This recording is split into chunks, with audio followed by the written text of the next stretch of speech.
All right. Hello, everybody. Welcome to the 12 o'clock hour of Out to Lunch with WRMN AM 1410. I'm your host, Matt McNeil. I am broadcasting live here from downtown Elgin, serving you, the Fox River Valley area. Thank you so much for joining us live here today. Remember that we are on youtube.com at WRMN Radio. Don't forget, hit that subscribe button, click that notification bell so you can always keep up to date and in the loop with what's happening here in the Fox River Valley and what's going on here also on WRMN AM 1410. Oh boy, do we have a bunch of fantastic guests here today as well. We've had some great interviews lined up this week, continuing on into also next week as well here too. So especially during out the show, I'll make sure to go through that for you folks as well too, with the guests lineup that we do have. So very excited about this here today too. We hope that you are enjoying the day. I'm glad the snow's starting to melt because the crazy weather we've been having, folks, has been quite interesting. But, you know, we live here in Illinois, so you never know what could happen. We're currently also on Facebook.com at WRMN 1410 Radio. So we are streaming live on Facebook if you want to tune in through that. Of course, you can just look up our page on Facebook.com. That's WRMN 1410 Radio. You can also tune in through the app. You can also tune in through our website, WRMN1410.com, or also through the old-fashioned classical, still relevant, that is the AM 1410 dial in your car, truck, or vehicle, or your radio at home or at work. So talking a little bit here, of course, on Out to Lunch with WRMN, as many of you know, we talk about theater performances. We talk about the arts and entertainment, not just food and restaurants, though, too. Of course, we do bring that up quite often. We do talk about, of course, the arts and entertainment and what is happening locally here within the Fox River Valley area. Well, there is a really cool theater group here that is Woodstock Theater's 121, and they are going to be performing here the Three Musketeers, which, of course, we know a lot about the story of the Three Musketeers. This is Ken Ludwig's The Three Musketeers. So we do have some of the cast members and also the director here with us. Thank you all so much for joining us here live in Studio 14. How's everybody doing today? Great. Awesome. Yeah. Super Awesome. excited to be here. So we'll start off here with the director. If you want to introduce yourself. Hi, my name's Will Roberts. I'm directing this show. You're directing the show. I am, yeah. Awesome. And then with you? I'm Jeff Graff. I am Cardinal Richelieu and also building the set. Awesome. Oh, I love that. I'm going to ask you some set questions for sure. And then you next? I'm Jared Ritter. I'm playing D'Artagnan. D'Artagnan. I like that name. I'm Gianna Tomzak. I'm playing Sabine. Sabine, very nice. So we've got some interesting names here for sure, and quite the performance as well. So to give you a little background here, set in the year 1625, the narrative kicks with oh goodness, I already forgot how to pronounce it. D'Artagnan. D'Artagnan. D'Artagnan, who embarks on a journey to Paris in pursuit of adventure. Accompanying him is his sister Sabine. Is that right? Sabine, yeah. Sabine? Oh, goodness. I'm already flopping this already. And I was in theater, too. You'd think I'd be able to pronounce this stuff. Who is a definitive tomboy sent alongside for a convent school education in Paris. She disguises herself as a boy, posing as his servant, and soon becomes wrapped in her brother's escapades. So we'll talk a little bit about that with all of these different character developments as well here, too, on this interview. So we'll start off here with the director. What drew you to adapt the Three Musketeers for the stage for Theater 121, and what are some unique elements in your interpretation of this classical story? So Theater 121, when they were choosing their season, picked Three Musketeers, and I personally liked the piece and put in to direct it because it's a classic story. We all know, like everyone knows the story of the Three Musketeers, even if you don't know the specifics of the story, you've at least heard the term, the Three Musketeers, or the candy bar, also delicious. One of my favorites. And Ken Ludwig's interpretation is, it's really good for modern audiences. His understanding of the characters and the plot and the pacing, and it's just a funny show. And it's all you could want in a show. Absolutely.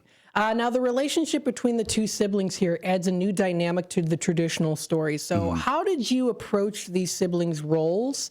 And then what did you do? What do you hope the audience can take away from their bond together? So when Ken Ludwig was putting together the show, he completely created the character of Sabine. She's not in the book. She's not in any of the other productions. She's fully Ken Ludwig's creation.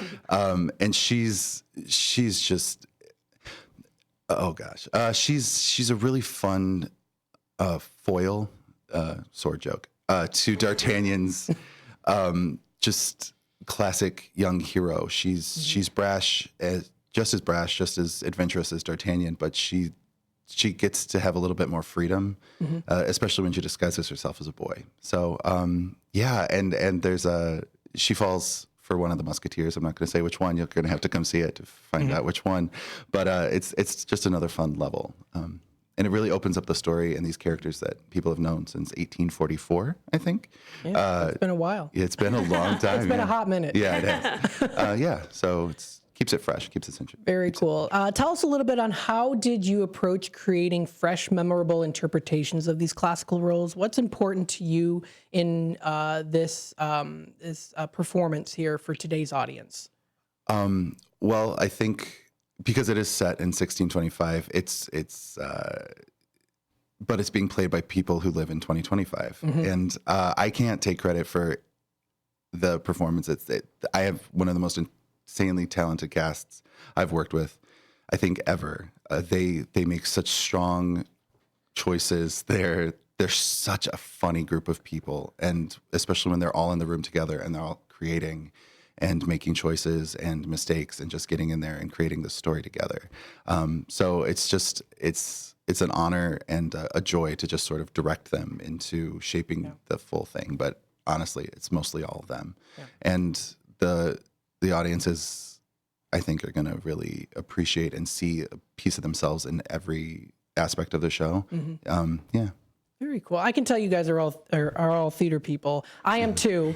You guys, theater people are always like, they're so much fun. They're silly, and you can tell that with the relationship that you all have fun with each other, and that's good. Yeah, that's good. It's good to have that too. So that's one of my fond memories of doing theater when I was in high school. Is just having so much fun with everyone, and being able to perform too is just it's great. Yeah. And you can incorporate your own identity into that too sometimes, and I think that's important as well too. Like you said, it's a performance that takes place back in the 1600s, and it's being played by people in 2025. Yeah, and so you have to, of course, incorporate, I'm sure, some of that funny, maybe even modern humor into that too, even little aspects of it. So yeah, very cool. Yes. Yeah. Agreed. Agreed. Absolutely. Yeah. All right. So I have a question for you. Your character, oh no, here I go again. What is it again? D'Artagnan. D'Artagnan. No. I see the G in the name, and I'm like, D'Artagnan. Okay, so D'Artagnan is known for his adventurous spirit and loyalty. How are you preparing to portray his journey from an eager young man to a hero of legend? Yeah, I think the coolest thing for me about the show is I get to play a character where you get to see the whole journey from the beginning to the end. Like, this is like quintessential fantasy hero. Like, he's got so much heart. He has so much hope. He's a little like in over his head. He loves just like adventure and being around people and learning from people. He's such a sponge of a character. And I think it's super cool that I get to sort of go on that journey with him every single time that we do a run, every single time that we get to do the show. Because I get to take little pieces and bits from every other person in the cast. So I'll see, this character does this, and that teaches him respect. This character does this, that teaches him courage, that teaches him hope. And it's super, super cool because I get to do that as an actor as well as a character, because I get to learn every single day from the people that are around me, and then just how that feels, I can bring that into the character and do something new every night. Absolutely. Yeah. I think it's fun too when, like I said before, you can bring in your own self into the character. It definitely makes it more authentic, I feel, when you can relate to the character. Yeah. Have you noticed any character development within this particular production that you even yourself maybe discovered about yourself that you never thought before? Like, oh, wow, I didn't realize that I could do that too. Because sometimes when we come out of our comfort zone when it comes to doing different performances, sometimes we can discover things like, I didn't know I could sing that high note or, do that certain dance move or, belt my voice a certain way that I never thought I could. Is there anything there? Or? I really love swords now. Swords are really, really cool. Yeah.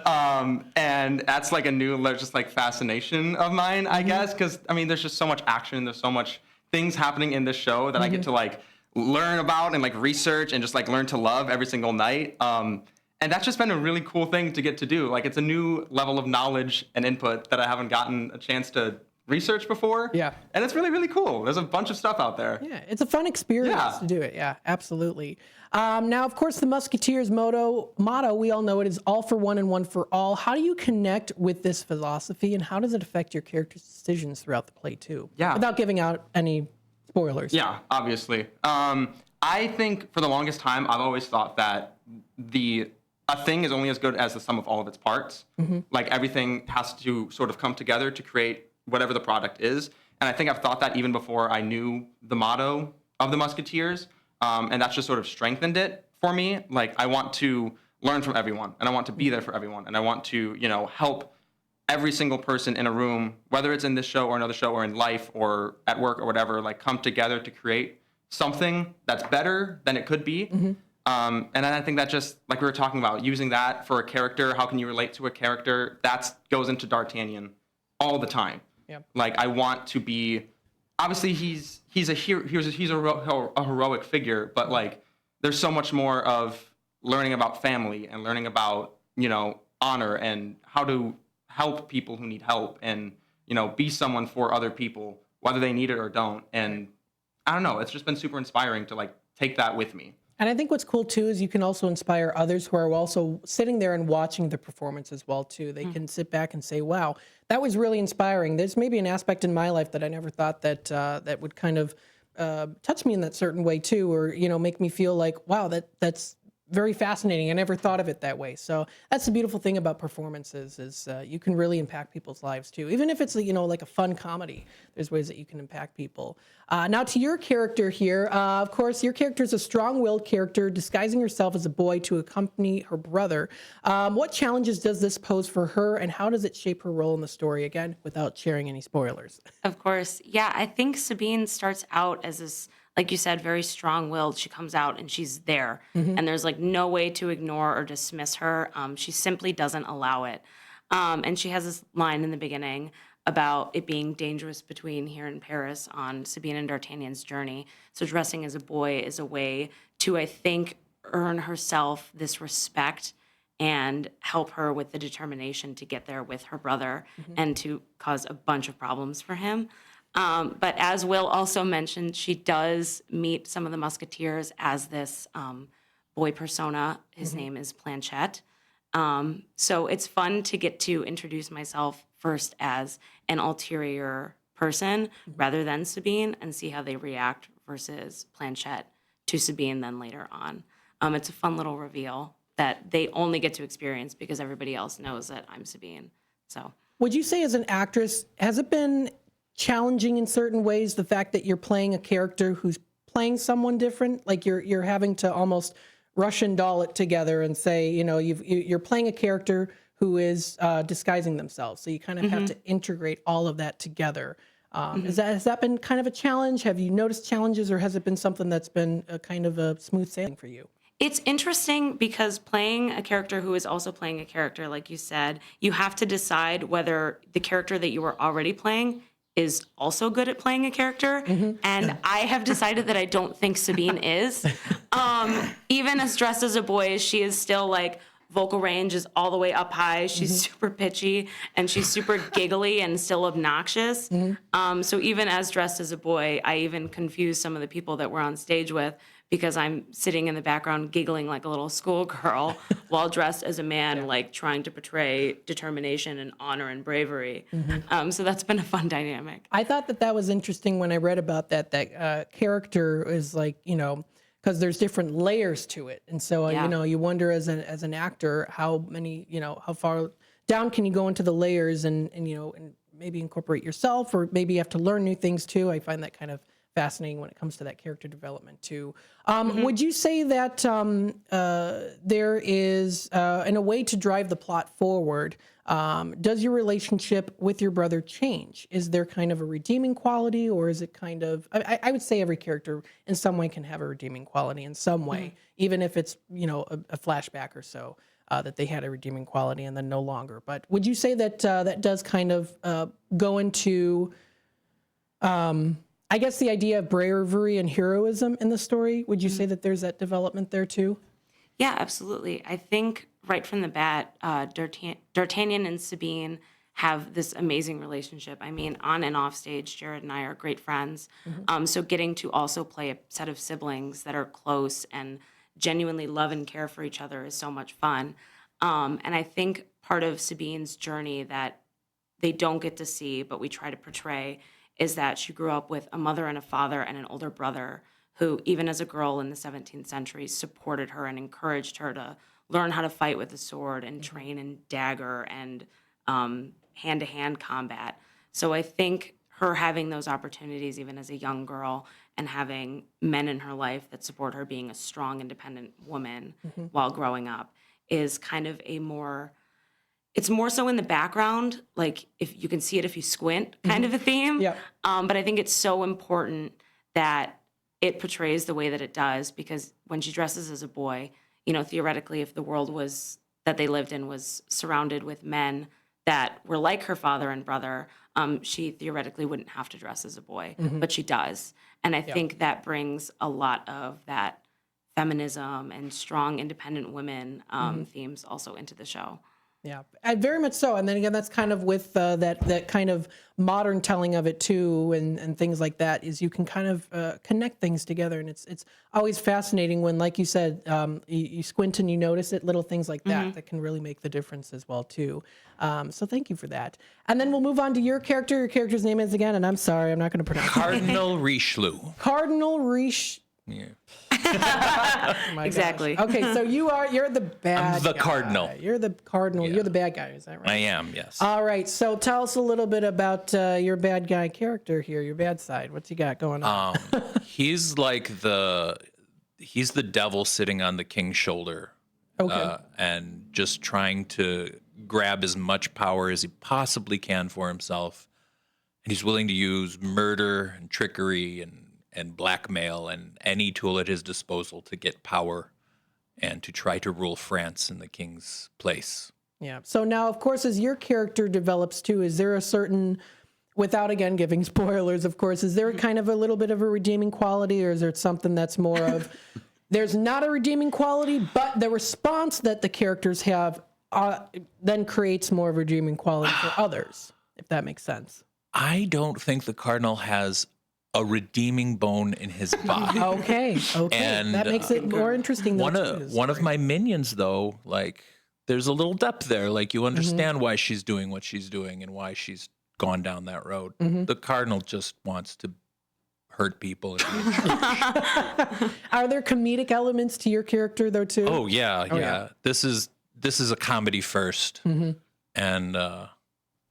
it's like a comedy action movie, I'd say. Okay. Yeah. Okay. Very cool. Do you notice any certain challenges when it comes to being your character too? Were there any things that you kind of felt like I needed to work on, or this is something that I never discovered about myself in certain ways, like I asked the other actors as well? Being so not nice to women and just creepy as hell sometimes. Okay. It's kind of hard to go there sometimes. Yeah. Yeah. Interesting. Yeah. So your character definitely has depth. It sounds like there's some Yeah, some dark a depths. bad depth. Some deep dark depths as well. But that's what makes the story, though, too. You have all the characters come together. It's what makes the performance. And I think as the director too, of course, you have everyone come together and work with each other as well. Are there elements where you sometimes will like stand in place of others for their parts too, and kind of learn their own learn characters as well, other people's characters? Would you say? I'm kind of asking it in general, even though I'm looking at you, but. We only have a 2-weekend run, so we don't have understudies. Okay. But it's a very close cast, and there, especially when we started going off book, other people were shouting lines in when we needed them. Or and again, being a community theater, we do have conflict sometimes because we all have lives outside of the theater. And so yeah, I feel like everyone has learned the show together. Everyone has built it together. Absolutely. So, yeah. It's the best when the director steps in for some of the female characters when they're not there. It is super Like last night was some of the funniest. When you were Adele. Yes. I only try to step in when something needs to be physically done in the scene. Okay. Yeah. Okay. So Very cool. So this performance is coming up Oh my goodness. April 4th through the 13th. I almost forgot when the time was. Okay. And folks, you can check out more information. Check out the website. It is theater121.org. You'll be able to find information posted onto their website. This is for Ken Ludwig's The Three Musketeers. You'll be able to get tickets. You can even, of course, check out more information as well, too, on the artists and cast members as well. Very, very nice. And, of course, read that synopsis. But, of course, nothing beats actually physically going there and checking out this awesome performance. So very, very cool. What do you hope people can take away from this performance? It's a story of friendship, found family, learning to find the good in yourself. I really hope that people can see a piece of every character in themselves. Even the villains do have this, they're all well-rounded people. So I hope the audience, and also that they laugh and cry and just enjoy themselves. It is such a fun, and it's going to be beautiful. It is. We have a stunning set. Our costume, it's gorgeous. It is a stunning show. That reminds me about the set. I was going to ask you some set questions because we still have a couple minutes left here. So how is it being a set designer? Oh my God. I mean, you put a lot of time and effort into making the sets and making sure it's correct to the certain lightings and things like that too, color schemes, everything that goes into that. It's so much more work than you would ever think it would be. Everything takes so much longer than you think it's going to take. And especially with this set, because we're going to have people like jumping on it and sword fighting, you got to make sure it's safe. Yep. And that it's not going to fall apart underneath somebody. That's true. No pressure. Yeah. Yeah, no pressure at all. So were you always interested in building sets and designs too? No. No, but if you can use a power tool and you're around a theater, you get pulled into it eventually. Yeah. Have you learned any skills that you're like, I'm going to take with this for the rest of my life, or you're like, I'm done after this? Oh no, I'm kind of getting into it. It's a little fun. Yeah. Putting something together and like having it work the way you imagined it would is a very addicting feeling. It's very satisfying. Very cool. So you have others help you out too, or are you just stand alone on this? I've gotten a lot of help from the cast and the director and the assistant director. They've all been pitching in more than I could ask. Awesome. Well, thank you all so much for joining us here on WRMN. We're looking forward to this performance. Folks, go on out and support Theater 121. You'll be able to check out more information posted onto their website. That is theater121.org. Buy those tickets. Check it out. Support this awesome live theater to McHenry County since 1967, by the way, too. So very, very cool. Not quite as far back as 1625, but nonetheless still. Very cool. I'm looking forward to it. I know other people will too. Thank you all so much for joining us today. Thank you. Thanks for having us. You're very welcome. Folks, we're going to take a quick time out and we'll be back with more Out to Lunch with WRMN AM 1410, so stay tuned for more. You're listening to the Voice of the Valley, the talk of the town. We broadcast live here from downtown Elgin, serving the Fox River Valley area. So stay tuned. We'll be back with more in just a bit.